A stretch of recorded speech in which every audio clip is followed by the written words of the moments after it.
Hello, I'm going to take you on a journey, a small journey, but one that took a while to achieve, and that is the equinox and how to describe that visually.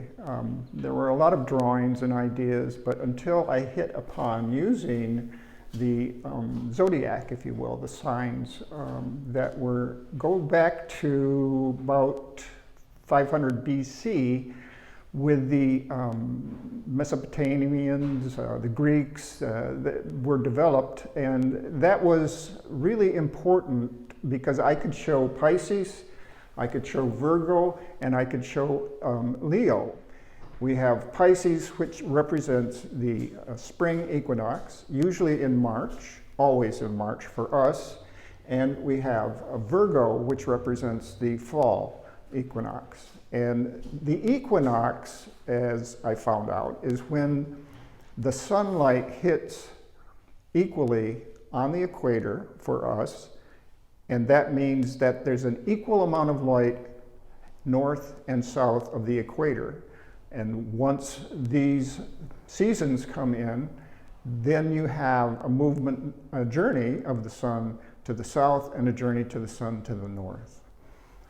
This is done by using pyrography or pyrographere, which is using a heated tool.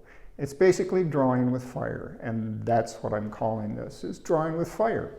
Because once that's heated and it touches the wood surface, and these are basswood panels that work best. I tried other surfaces and it just wasn't working. Things would get caught in the grooves, and it would catch on fire, literally. So once I started to feel more comfortable with this, I did the drawings, very detailed drawings, so that I could transfer them onto this surface. And this is what I'm representing. This horizontal line through there is when there's equal light on both from the sun, north and south of the equator. One of the things that I found that was really worth digging into and doing the research were the symbols that were developed back a millennium and a half ago. And I also wanted to have the feeling, because of the surface of the wood, that it would have a feeling of being old, if you will.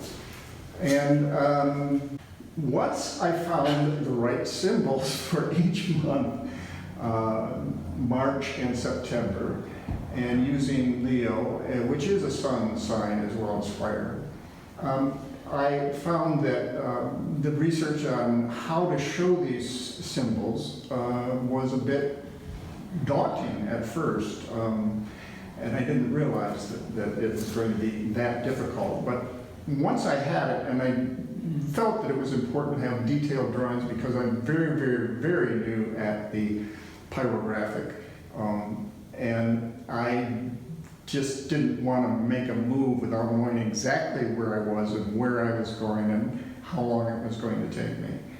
It's a real interesting thing with Pisces. The fish, although they do look the same, there are subtleties within it that are not the same. And that's because on my way to actually drawing them in with the tool, sometimes it would stay longer in one place, and I'd have a dark area, and I'd go, well, I'll go with that, and I'll have to work on that, or I'll have to work on this. And sometimes, in the case of like the top of the heads, it needed some texture in there, and I felt that the stipple would probably work best. The next one I did was Virgo, and that was difficult when it came to the very, very touchy area of the eyes, the lips.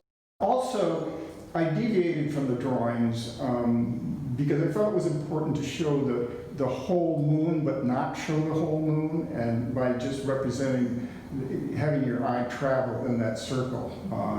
And the clouds, I just love doing clouds, so I threw those in for fun. Leo